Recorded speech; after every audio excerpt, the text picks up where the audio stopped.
Hey guys, it's Robbie K coming at you with yet another Robbie K's movie reviews. For those of you who haven't seen my review on Stuber, it's actually on my website, Robbie's Movie Reviews at WordPress.com. But nevertheless, tonight we give you another video review, and as we're going to be checking, it's on the latest sci-fi movie wannabe known as Crawl. Yes, it's a horror movie that brings a different villain in the form of an alligator. And if you haven't gotten your fill of Lake Placid and science fiction movies, this one hopes to bring the box office summer splash film to a splash. So, cheesy puns aside, let's get into kind of looking at what in the world do we have going on here in the movie Crawl. Now, of course, if you're new to the film or the channel, thank you so much for checking me out. I know I'm not the best looking guy, but I'm more than happy to give you as complete an analysis as possible in terms of the movie. And if you're looking to figure out what we're going down to, well, let's start with this. It's broken up into three parts. Number one, we're looking at essentially what the trailers kind of promise. Number two, we're looking at essentially the quick and dirty review. And finally, number three, we're looking to do a full-on review for those that want to stick around. But like I said, enough of explaining. Let's get into looking at Crawl. It's about alligators, and a girl goes looking for her father back at their old house during a Category 5 hurricane as all the holes align to allow chaos to unfurl.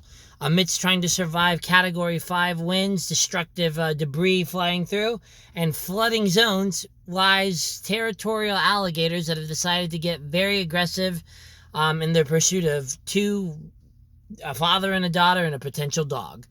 It's looking to be pretty much your typical horror film involving CGI-generated monsters, but hey, let's see if it manages to break the ice. So, in terms of the quick and dirty review, if you haven't already looked at other review sites, guess what? That's essentially what you're expecting from the trailers. This summer, or at least I should say this week, the movies tend to be exactly what the trailers promise. Very campy, very campy, quirky, and essentially very focused on what the trailers promise to deliver. The movie is essentially a rampant bunch of alligators going after two human people who somehow managed to survive a lot of odds that most people couldn't do in the one hit, as you've seen in the news. Nevertheless, not revealing anything, some of the gruesomeness of this film is definitely not one to take a young person unless you do what one family seemed to do, and that was allowing them to play their cell phone the entire time instead of watching some very, very graphic moments. It's got plenty of torturous, gut-wrenching scenes that this director is famous for. Definitely not shy on bringing out the crimson red.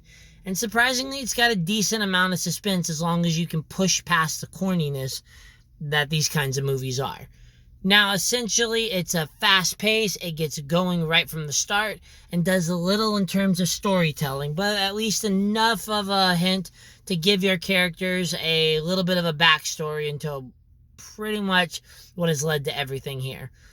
If that's what you're looking for, again, this movie works, and it's got enough of the sound effects, sound editing, and destructive theater shaking quality to effectively warrant seeing those components in the theater. But the truth is that this is a very over-glorified and very pumped-up version of a Sci-Fi Channel original movie on many, many big-budget steroids.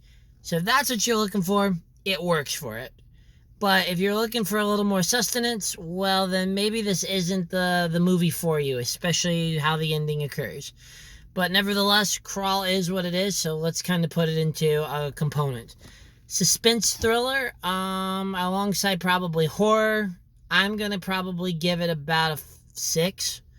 In terms of movie overall, we're looking at probably around a 4.5, a 5. Again, it's not the worst movie, it's just missing some components that I think some theater-worthy movies have managed to execute very well. Now, if this is where you're heading out, again, thank you very much for the quick and dirty review and for checking me out. Please like, please share, please, if you would like me to essentially work on how to make these movies better, or reviews better, I'm more than happy to take some constructive criticism and do my best to deliver. Otherwise, I bid you a good night and hope that you guys are ready for The Lion King since it's coming out. But if you're looking for a little more detailed review, stick around because here it comes. I break this down into likes and dislikes if you haven't already seen another movie. And where do we start? Well, let's talk about the likes. Despite how non-realistic they can sometimes look during the heavy, intense scenes, I'm going to give Kral props for actually managing to craft some pretty good-looking alligators compared to what its television cousins sometimes craft. I'm not saying that the television is super fake, but you can definitely tell a different level of quality. Definition, details, and anatomy and physiology. Even some of the patterns that you see on documentaries, they're captured quite well in the movements of the alligators. So, kudos to them for being able to sort of unleash the destructive potential that is the American alligator in its natural climate. In regards to acting, I know it's not the most Oscar-worthy quality, no surprise there. But what does Kral have is that I do like that the main character, the girl, actually did a nice job making the most out of what was probably a limited role. Because we essentially did not have much of a story, there's not much character development to go off of. So it's about portraying portraying strength, and more importantly, portraying some realism in a scenario that's not quite as realistic. In terms of the dad, well, it's kind of like watching a Matthew McConaughey wannabe. Enough edge when he gets excited, but also enough cool and calm to show and go with the character who is, quote-unquote, the apex predator. Hey, nice job there, and I gotta give it props, at least in terms of taking very limited roles and sort of counterbalancing each other to craft a interesting bond. As for the extras, they do their part. If you've seen the trailers, you pretty much know what that means. Alright, so what else does this movie have that I liked about it? Well, for one thing, to start at essentially 7:42 and come out around the 9:05 mark, you're at least not going to be bombarded with 2.5 hours of just simplistic gator action. So if that makes you essentially a little upset because it's not as long as you want it to be, well, two sides of the coin, my friends. Either you want the fast and getting it over with, or you want more of the same. Nevertheless, it's a fast runtime and a pace that works with it. It's just it gets going from the start. No, not too prolonged of getting into the scene. A little bit of character setup, but pretty much rapid introduction of the CGI alligators. I gotta admit that, as corny as this can be, if you can push past what the cheesy concept of this movie already is, you'll actually find some suspense brought into the forms of some close calls, intense music that's got that orchestra atmosphere to it to bring a little bit of panic, plenty of sound effects to sort of add the killer edge of the monsters, and last but certainly not least, they at least show that our characters are not the typical science fiction heroes where they get away from everything. That doesn't reveal anything component, but there are a lot of good scrapes that come about from this. Many, of course, unrealistic, but hey, I'm getting a little ahead of myself. They didn't break one of my cardinal rules, so that's a positive, but you'll have to kind of go back and look so that way you don't reveal anything. And, I guess technically if we're kind of picking and really looking for likes, good choice of music to kind of go with either being sort of cheesy funny or at least got some classics back there to sort of bump up the nostalgia. But that's about all I've got for you in terms of those regards.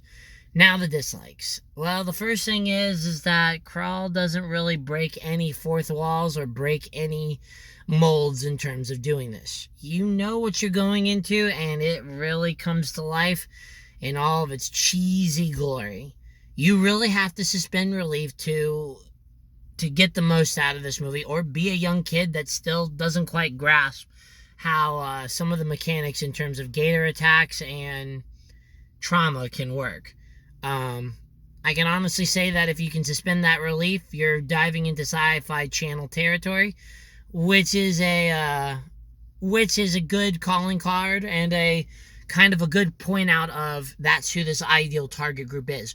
Those who love Sharknado, Ancient Crocodile, Killer Croc versus Anaconda, or Killer Croc versus Shocktopus. All those kinds of stuff you'd be looking for in terms of who would enjoy this. So if you can do that and like that kind of quality, this movie's definitely for you. This guy has always been about a lot of very graphic scenes and torture. And again, at times I think it's necessary, and at other times it's a little bit of overkill for me. There are some definite disturbing visuals. So again, if you're really thinking about taking young ones, reconsider, because this is like a National Geographic special at times, and not something I think many people need to do. The thing that I've at least got to give some of the Sci-Fi Channel movies is that they at least craft some characters that you can grip onto and see. And while this one kind of does it, the problem with Crawl is that it just doesn't have a lot of backbone. A lot of nature, a lot of essentially a lot of just simplistic simplistic filmmaking. That's okay, but it's just missing some of those characters to grip onto, and because you don't have the realism to help ground it, you're just missing that quality that I think these movies really dwell on, because you might be rooting for the heroes, or you might not be, but it's just missing those components that make a Sci-Fi Channel movie campy enough to go rewatch. This one's just not quite up to that speed to be a broken record.